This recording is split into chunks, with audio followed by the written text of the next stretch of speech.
লক্ষ্মীর ভান্ডার নিয়ে তৃণমূল নেতার হুমকি পোস্ট। লক্ষ্মীর ভান্ডার ফেরত দিন, সমাজ মাধ্যমে পোস্ট।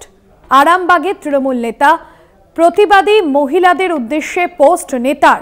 তৃণমূল নেতার পোস্টে বিতর্ক। ব্যক্তিগত ফেসবুক আইডিতে এই পোস্ট করেছি এমনটাই তৃণমূল নেতা জানাচ্ছেন। তৃণমূল নেতার পোস্টে বিতর্ক। ব্যক্তিগত ফেসবুক আইডিতে এই পোস্ট করেছি এমনটাই বললেন তৃণমূল নেতা।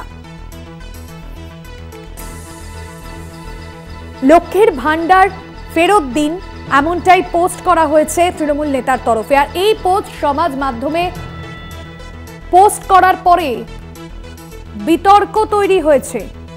তৃণমূল নেতার পোস্টে বিতর্ক তৈরি হচ্ছে। ব্যক্তিগত ফেসবুক আইডিতে এই পোস্ট করেছি এমনটাই বললেন তৃণমূল নেতা।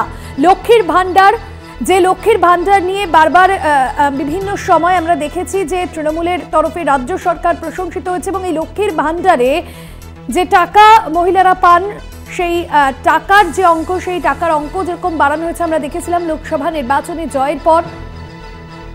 সেই লক্ষ্মীর ভান্ডার ফেরত দিন এমনটাই পোস্ট করেছেন আরামবাগের তৃণমূল নেতা। প্রতিবাদী মহিলাদের উদ্দেশ্যে পোস্ট, অর্থাৎ আরজি করের ঘটনায় যে সমস্ত মহিলারা প্রতিবাদ জানাচ্ছেন সেই সমস্ত মহিলাদের উদ্দেশ্যে পোস্ট তৃণমূল নেতার। দীপাঞ্জন রায় রয়েছেন আমাদের প্রতিনিধি ফোন লাইনে। দীপাঞ্জন, তৃণমূল নেতার পোস্টে বিতর্ক তৈরি হয়েছে, যদিও তৃণমূল নেতা তার অবস্থান ব্যক্তিগত ফেসবুক অ্যাকাউন্ট থেকে পোস্ট করেছি। কিভাবে কি জানা যাচ্ছে এবং স্থানীয় তৃণমূল নেতৃত্ব এই বিষয়টা কিভাবে দেখছেন? বলে রাখি যে এখন আরজি কর নিয়ে গোটা রাজ্য তথা গোটা দেশ উত্তাল। সেই অবস্থাতেই প্রতিবাদী মহিলারা বলছেন যে লক্ষ্মী ভান্ডার যে আমরা পাচ্ছি, আগে ঘরের লক্ষ্মীরা সুরক্ষিত নেই, সেখানে লক্ষ্মী ভান্ডার দিয়ে কি হবে। বিভিন্ন রকম সোশ্যাল মিডিয়ায় পোস্ট হচ্ছে এবং তারা নিজেরাও বলছে, প্রতিবাদী মহিলারা, আমাদের সুরক্ষা চাই এবং আমাদের সুরক্ষা নিশ্চিত করতে হবে। বিভিন্ন স্লোগানে তারা বিভিন্ন জায়গাতে মিছিল করছে, পদযাত্রা করছে। তো সেই সময় আরামবাগের যুব সভাপতি, তৃণমূল কংগ্রেসের যুব সভাপতি আরামবাগ সাংগঠনিক জেলার, তার ব্যক্তিগত ফেসবুক পোস্টে একটি পোস্ট করেছেন যে এই লক্ষ্মী ভান্ডারে যারা টাকা ফেরত, যারা টাকা নিতে ইচ্ছুক নন তারা এই ফর্মটি ফিল আপ করে জমা দেন। যার জন্য এই ঘটনায় অস্বস্তিতে পড়েছে আরামবাগ সাংগঠনিক জেলা তৃণমূল কংগ্রেস। যদিও জেলা সভাপতি বলছেন যে এটা তার ব্যক্তিগত পোস্ট, এই নিয়ে আমরা কিছু বলবো না। যদি ওই নেতা শুভবুদ্ধি উদয় হয় তবে ভালো, নাহলে দল খতিয়ে দেখছে বিষয়টি নিয়ে। এই পরিস্থিতিতে আরামবাগের রাজনৈতিক মহল জল্পনায় চলছে। বিরোধীরা কটাক্ষ করতে ছাড়েনি। তারা বলছেন যে এই যে লক্ষ্মী ভান্ডার সরকারি প্রকল্প, সেটা একটা তৃণমূল নেতা কি করে পোস্ট করতে পারে, সরকারি নির্দেশিকা নেই। তো এই নিয়ে রাজনৈতিক চর্চা চলছে আরামবাগ জুড়ে। একদমই ধন্যবাদ জানাবো। দীপাঞ্জন রায় আমাদের প্রতিনিধি ছিলেন ফোন লাইনে।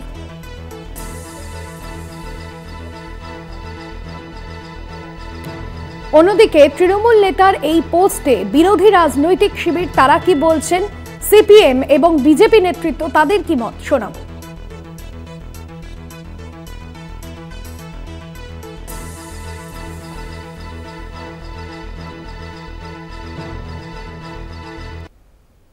লক্ষ্মী ভান্ডার সম্পূর্ণ মানুষের করের টাকায়, সরকারি অনুদান, সরকারি সাহায্য। এটা কারো বাপের টাকা নয়, এটা তৃণমূল সরকারের নয়। আমরা পরিষ্কারভাবে বলতে চাই, লক্ষ্মীর ভান্ডারে যে টাকা দেওয়া হচ্ছে, আমাদের পরিষ্কার বক্তব্য, ওই টাকায় তাদের কিছুই হয় না, অনেক বেশি টাকা দেওয়া উচিত। সেখানে দাঁড়িয়ে যদি তাদের কিনে নেওয়া হয় যে লক্ষ্মীর ভান্ডার দিচ্ছি মানে তুমি আমাদের, তুমি তৃণমূলের, তোমাকে 1000 টাকা দিচ্ছি মানে তুমি আমাদের সঙ্গে হাঁটবে, আমাদের মিছিলে কথা বলবে, ওই ধর্ষণ হয়েছে চাপা দেওয়ার চেষ্টা করবে, এই ধরনের পোস্ট সরাসরি আমাদের কোনো কথা নেই। যা জানতে পারছি সোশ্যাল মিডিয়ায় এবং পত্রিকায়, একটা ভয়ঙ্কর নিন্দাজনক একটা পরিস্থিতি। সরকারের যদি মহিলাদের প্রতি এই প্রবণতা থাকে, তাহলে আগামী দিনে মহিলারা তার যোগ্য জবাব দেবে আগামী 26 সালের ভোটে। জনগণের করের টাকা এটা নিয়ে সেটাকে পাবলিকের মধ্যে আবার ফিরিয়ে দিচ্ছে। লক্ষ্মী ভান্ডারের টাকা, এই লক্ষ্মী ভান্ডারের টাকা মানুষ আর নিতে চায়, কারণ লক্ষ্মীর সুরক্ষা নেই। সেখানে লক্ষ্মী ভান্ডারের 500,000 টাকা করে নিয়ে কী লাভ। যিনি এই পোস্টটা করেছেন ওনাকে আমি সাবধান করে দিচ্ছি, এই পোস্টটি করার আগে 10 বার ভাবা উচিত। উনি ওনার বাপের টাকায় দিচ্ছেন না লক্ষ্মীর ভাণ্ডার। পাল্টা তৃণমূল নেতৃত্ব তারা কি বলছেন শোনাবো। যার যেমন বুদ্ধি সে কোটা করছে, সরকারের তরফ থেকে যদি হয় তার বিজ্ঞপ্তি হবে। সুতরাং যারা করছে তাদের শুভ বুদ্ধি জাগ্রত হোক। এই রকম পোস্ট, ওই ফর্ম কে বানিয়েছে, কোথা থেকে এসেছে, এসব বন্ধ করার জন্য ওনাদের অনুরোধ